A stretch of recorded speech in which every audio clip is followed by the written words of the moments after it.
सनातन धर्म के पवित्र ग्रंथों में 3D निर्देशांक ज्यामिति अर्थात 3D कोऑर्डिनेट ज्योमेट्री का खोज बहुत पहले ही हो चुका था।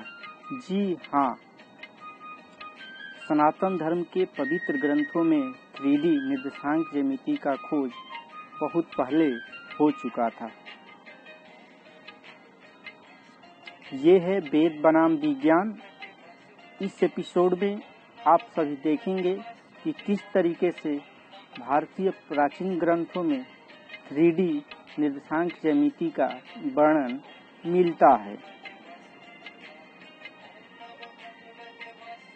इसके लिए हमें ब्रह्मांड से संबंधित अवधारणा को समझना पड़ेगा। ब्रह्मांड का विषय ऐसा है, ब्रह्मांड उत्पत्ति, ब्रह्मांड रचना का विषय ऐसा है जिसके बारे में वेद और विज्ञान दोनों ही अपना अपना मत रखते हैं। श्री रामचरितमानस के बालकांड के दोहा 191 के चौपाई 3 में आया है, ब्रह्मांड निकाया निर्मित माया रोम रोम प्रतिवेद कहे। यह श्री राम स्तुति से लिया गया है। फिर आया है, सुन रावण ब्रह्मांड निकाया पाई जास बल विरचित माया। यह सुंदरकांड के दोहा 20 के दूसरे चौपाई में आया है। इन दोनों दोहा में यह बताया गया है कि अनेकों ब्रह्मांड की रचना भगवान ने की है। अनेकों ब्रह्मांड की रचना जो है भगवान ने की है। ब्रह्मांड के बारे में हमारे कवि, महर्षि, ऋषि भी अपना मत देते हैं और आज का आधुनिक विज्ञान भी देता है, और दोनों अपने अपने मत पर अडिग रहते हैं। चलिए आगे देखते हैं क्या रहस्य है।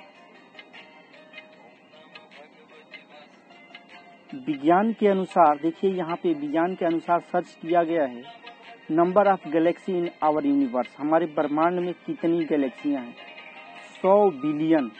ठीक है, 100 बिलियन। ये काफी बिलियन जो है काफी अधिक राशि है। ठीक है, 100 बिलियन जो है मंदाकिनियां हैं।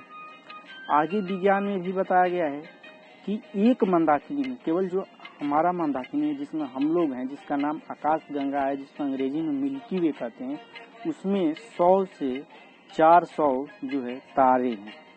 ठीक है, और यही बात जो है उधर लिखी गई थी कि ब्रह्मांड निकाया, ये अनेकों ब्रह्मांड है।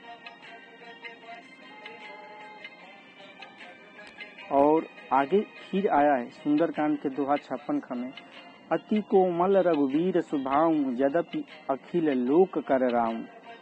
भगवान जो है अखिल लोक अर्थात अनेकों लोकों के जो हैं देखने वाले हैं।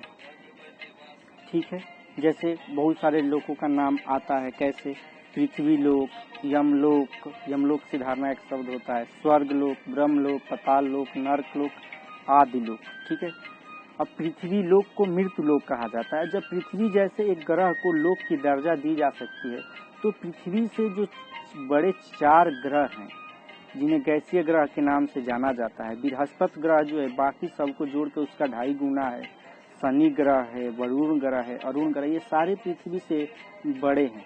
ये भी किसी लोक के रूप अवश्य हो सकते हैं। अखिल लोक में इनका भी कोई न कोई स्थान अवश्य होगा। आप देख रहे हैं कि अनेकों लोकों की रचना जो है इस ब्रह्मांड में दिख रही है। इसमें से अपना एक पृथ्वी लोक है जिसे हम मृत्यु लोक के नाम से भी जानते हैं।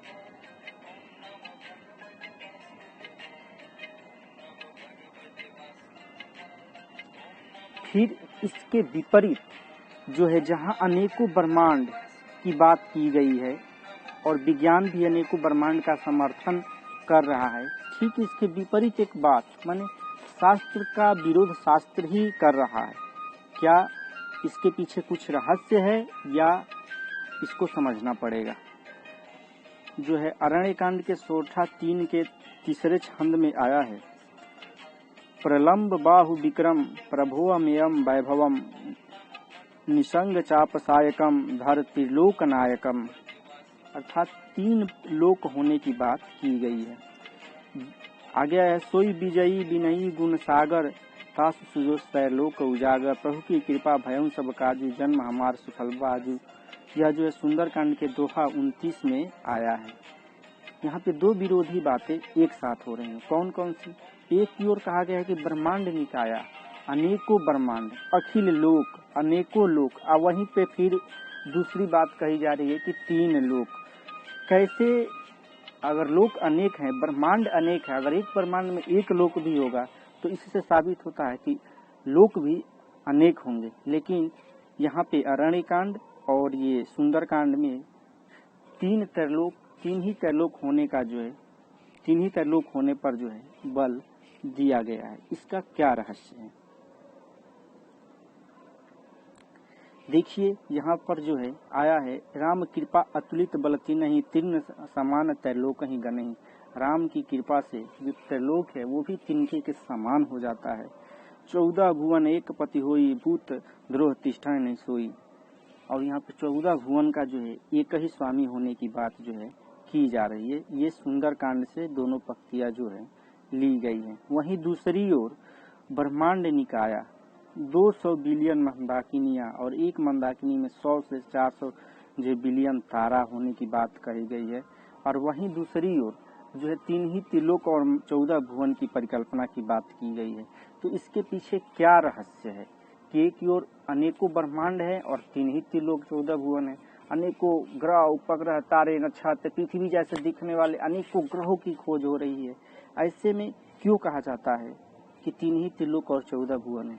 चलिए यहाँ पर क्या है कि शब्दों का एक जाल है, शब्दों का एक रहस्य है जिसको समझना पड़ेगा। देखिए यहाँ पर जो है लोक शब्द का अर्थ चुना गया है, लोकपाल शब्द का अर्थ चुना गया है, जिसमें बताया है कि पुराणों के अनुसार 10 दिशाओं के पालन करने वाले देवताओं में से प्रत्येक को जो है दिक्पाल कहते हैं, लोकपाल कहते हैं। ये जो है शब्द आता है पूर्व, ठीक है, ये जो लोकपाल शब्द जो है आता है।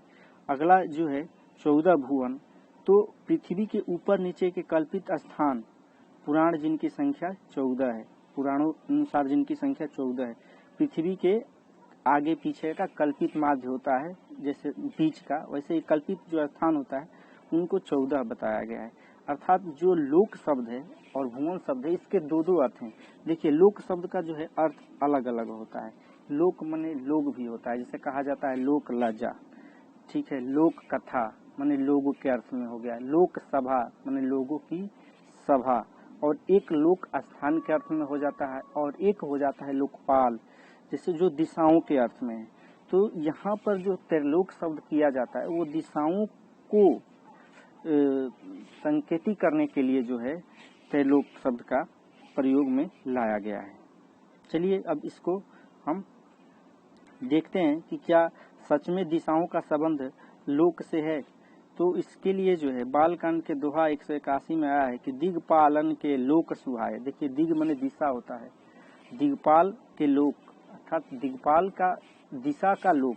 यहाँ पे शब्द जो है दोनों एक साथ में श्री रामचरितमानस में मिल जा रहे हैं। सुना है, पुनि पुनि सिंहनाद करी भारी, देव दंतन गारी प्रचारी। रावण जो था दिग्पालों को और लोकों को सुना करके देवताओं को गाली देता था। यानी कि जो है ये दिशाओं को नियंत्रित करने वाले को ही लोकपाल देवता के नाम से जाना जाता है। गणित के हिसाब से देखा जाए तो दिशा सूचित करने के लिए एक गणित का प्रयोग किया जाता है जिसका नाम होता है निर्देशांक ज्यामिति। ये जो होता है 2D भी होता है और 3D भी होता है। 2D को हम कॉपी पर, बोर्ड पर या फर्श पर बना सकते हैं, जबकि 3D जो होता है नहीं बनाया जा सकता है। 3D जो है स्पष्ट खुला अंतरिक्ष को कहते हैं। यही जो है 3 लोक हैं, एक्स अक्ष, वाई अक्ष और जेड अक्ष, जो दिशा के लिए सूचित किए जाते हैं। यही त्रैलोक हैं और इन्हीं एक्स वाई जेड अक्षों पे कहीं भी ब्रह्मांड में किसी भी कोने में किसी भी दूरी पर स्थित वस्तु को इंगित किया जा सकता है, उसके कोण को दर्शाया जा सकता है, उसकी स्थिति को बताया जा सकता है। इसी को तीनों त्रिलोक कहा गया है। चलिए आगे देखते हैं 14 भुवन। भुवन चरिदस भूदर भारी, सुकृत मेघ बरसहि सुख बारी। श्री राम जी की संबंधित यह पंक्ति आई हुई है जो अयोध्या कांड में है कि भुवन चरिदस की 14 भुवन अर्थात 14 दिशाओं के अर्थ में जो बारिश हो रही है उस बारिश का वर्णन जो है किया गया है कि पृथ्वी पर भारी पृथ्वी पर जो है, यहाँ पे पृथ्वी के अलग अलग भाग के अर्थ में है, लेकिन 14 भुवन एक पति हुई जो आया, इससे पता चलता है कि दिशा के ही अर्थ में है। अब हम इन तीनों अक्षों या अर्थात तीनों त्रिलोकों के बीच, ये तीनों त्रिलोक परस्पर समकोण अर्थात 90 अंश पे खींचे जाते हैं। अगर इनके बीच में हम 45 अंश के उपअक्ष खींचे, सेमी एक्सिस खींचे, तो उनकी संख्या जो है 6 हो जाएगी। 8 तो ये हो जाएंगे, 6 तो ये हो जाएंगे और 8 जो है कोने हो जाएंगे, ठीक है, जो 4 ऊपर के और 4 नीचे के। इस प्रकार 8, 6, 14 जो है ये उपअक्ष हो जाएंगे। तो यही जो 3 मुख्य अक्ष हैं वो त्रिलोक हैं और 14 जो उपअक्ष हैं वो 14 भुवन हैं, ठीक है। और ऐसा नहीं है कि लोक और भुवन शब्द का मैंने अपना व्यक्तिगत अर्थ बदला है, जो कि लोक शब्द का अर्थ दिशा से होता है और गणित में दिशा के लिए निर्देशांक ज्यामिति आता ही है। ये था वेद बनाम विज्ञान। प्रेम से बोलिए सनातन धर्म की जय।